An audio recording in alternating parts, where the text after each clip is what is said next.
ได้ไปหาเพราะว่ายากงานที่ทำบ่ได้ใจ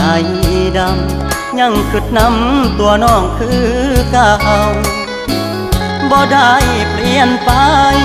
หัวใจอ้ายยังห่วงเจ้าบ่ได้ปล่อยให้เงาเสาร์อาทิตย์ติดงานโอที